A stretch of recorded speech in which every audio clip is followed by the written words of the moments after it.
What's up guys, it's CJ, and in this Minecraft Dungeons video, I'm going to be showing you guys the top 5 advanced tips and tricks that you need to know. So for our first tip and trick, we have the secret obsidian chest. So in the camp, where we are right now, there is actually an obsidian chest that you get.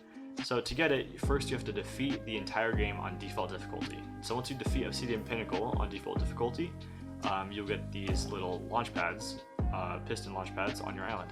So once you bounce over these, you'll run over here, and you will see that there is another portal over here. This is probably going to be something involved with the future DLC, but we can just go and run past that. And then behind this tree over here, there's a little staircase. So if you run up the staircase, you can go all the way up through this cave, around, you have to do a little parkour, just roll over the hill, roll across the gap actually, go up the rest of the hill, and then there's this little stone area, stone platform right there, and on that stone thing, there is actually going to be an obsidian chest for you. Now, there's quicker ways to get obsidian chests than this, but this one's just a free one that I'd say if you're just struggling with loot at some point, I wouldn't save it for late game because you can get a ton of obsidian chests anyway. But if you're struggling for loot at some point, just go ahead and get that obsidian chest. It'll just give you some of the best loot that you can get at your current level. Alright, now coming in with tip and trick number 2, we got some settings changes. So if you look down my hotbar, first of all it's a little smaller, I'll show you guys how to do that. But we have my inventory has set on Q, and then my roll set on left shift, which left shift is kind of weird for a roll, but we'll get into that later. So go ahead and press escape and settings. Key bindings. So a lot of this is going to be for keyboard and mouse, so if you're on controller, go ahead and skip ahead a little bit. Some of the stuff that I'll get in later you can customize for yourself. You can customize controller settings, so you might want to stick around just to see some of the main concepts that I go over. So we're going to be going over these few keybinds right here: root player, forward roll, and directional roll.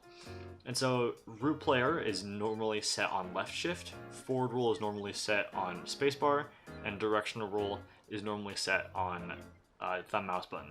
So we can go ahead and set it up to what default is. And so normally, right, you just press spacebar and you go forward. So if you press spacebar, go forward. So no matter where you're looking, you can be running, and if you press spacebar, you always go forward, right?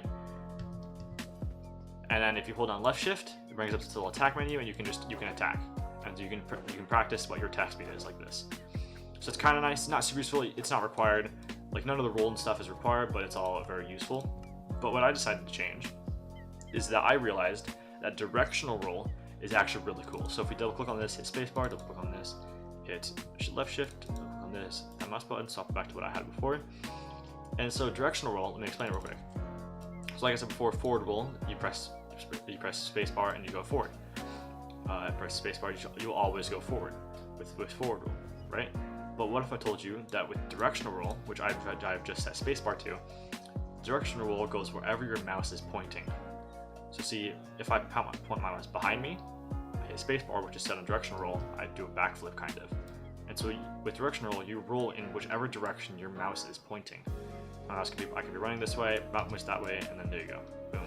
Running this way, I might want to jump that way, quickly, easy, jump that way. It helps for doing certain parkour jumps. It helps for like accuracy and everything like that. So I'll go up here, I want to point that way, and I can jump and I can get on top of here easily. That way, this way, jump back there. Versus if I had it on directional, I have to look this way and then press the forward roll button. And so that's super useful. Now for the root player, I just have a thumb mouse button, so I just hold down my thumb mouse button, I can just click or whatever. And so that's pretty useful. It's only really useful for checking out what like the attack speed of a new weapon is, because you don't need to attack mobs to figure that out. So that can be pretty useful, but like I said, the main thing would just be to rebind your directional roll button to spacebar and then forward roll to whatever else you want. Because forward roll is fairly useless when you have directional roll, because directional roll is by far the more superior roll, in my opinion. And to change your HUD size, you might see here that I have a fairly small head. You just go to settings, display and graphics, HUD scale. You can make it really big if you want, just so you could like say you see stuff better. So you see now my HUD is insanely big, covering the majority of my screen. But that means, so this is if maybe you don't want to press keybinds. You could play with only your mouse just by going down here. I can click my abilities, at least like keyboard or mouse. I can just go down here. I can play the entire game with one hand basically. So I go down here, I can click basically anything. Click potion, I can click map, I can click all my abilities, I can click inventory, stuff like that. You can click basically anything. So if you might want to make your HUD really big if you want to play with just one hand, maybe with just a mouse or something like that. I make it really small just so I can see more of my screen, and so you guys can see more of my screen when I record videos and stuff like that. But that's how you do that. That you can increase or decrease the HUD scale. Now for our next tip and trick, we have something to do with secret levels. So there are actually 5 secret levels. There is the question mark that you get from collecting all the runes, Creepy Crypt, Soggy Cave, Archhaven, and Underhalls. Now, Creepy Crypt I wouldn't necessarily consider to be a secret level because Creepy Crypt is always at you can always unlock Creepy Crypt at Creeper Woods.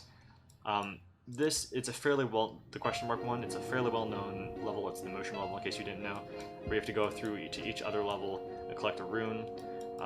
That's a fairly well-known one though, because it's a lot of people go over it. But in case you didn't know, there's also Soggy Cave, Archhaven, and Underhalls. These are all the secret levels as I'm aware of. These are all 5 of the secret levels. To unlock Soggy Cave, you have to go to Soggy Swamp, Archhaven, Pumpkin Pastures, and then Underhalls is High Block Halls. Now, this is like kind of a semi-tip and trick, so there's almost 2 tips and tricks in one segment or whatever. To unlock these areas, the most efficient way to do it, so to unlock Soggy Cave, you go into Soggy Swamp, so let's go into Soggy Swamp real quick. And so the most efficient way to check for these is that to unlock them, it's actually a secret, and so you have to go into, so for Soggy Swamp, you have to go into a little cave area. And so what you do is you press M, or whatever your map button is, this map button, and so you look for secrets. So down here you see we have 0 out of 2 secrets. And normally it'll be 0 out of 1 secrets, but for this one it's 0 out of 2 secrets. So that means that there's a high chance for there to be the Soggy Comps unlock here. So let's go ahead and speed up. We'll see if we have the Soggy Cave unlock here.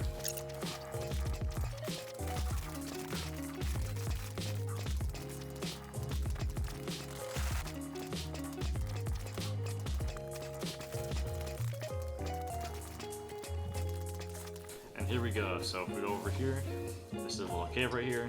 Go down here, go all the way past all these mobs, and down over here. I have to fight a few waves of mobs.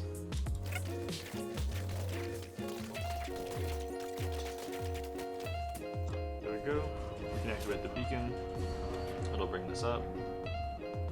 And we can go over here, and it will be right here.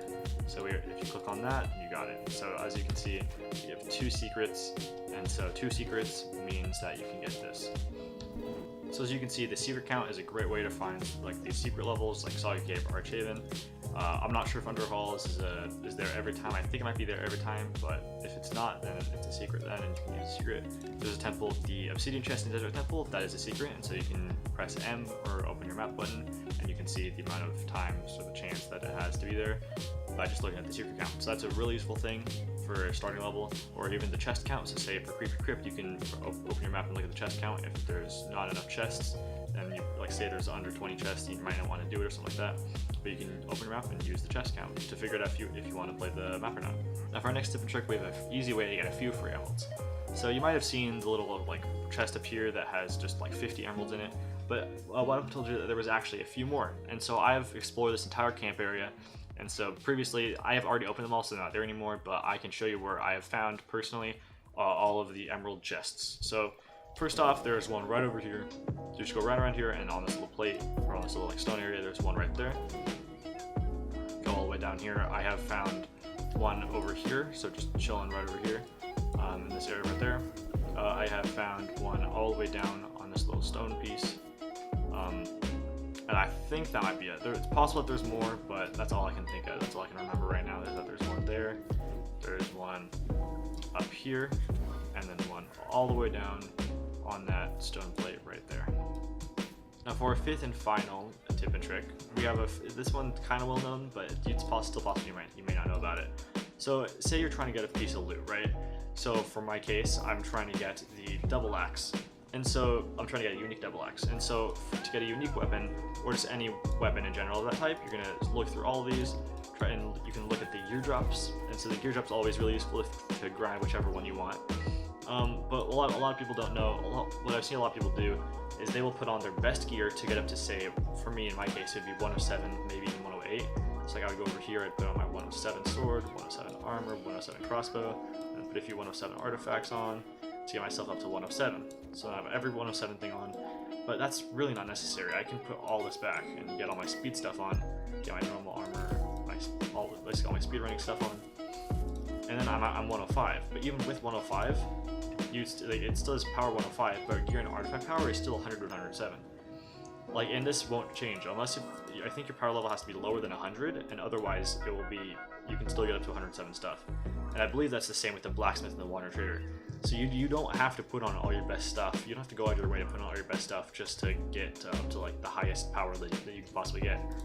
It'll show you here. And so if you're already up to power level 100, like you're level 100, then it doesn't really matter. But say you're lower, you might want to try it. But say if you put in your higher gear and it doesn't, the gear and artifact power doesn't change, you might have to refresh a few times, like go out of the map, come back in, and then it will change if you change your gear. But if you change it and it's not really looking any different, then it's probably just not worth changing a whole lot until you get way better gear. Thanks for watching, everyone. I hope some of these tips and tricks helped you out. If you need anything or have any more ideas for other tips and tricks or any video ideas, make sure to let me know in the comments. I personally reply to every single comment. Thanks for watching, everyone. I'll see you guys in the next video.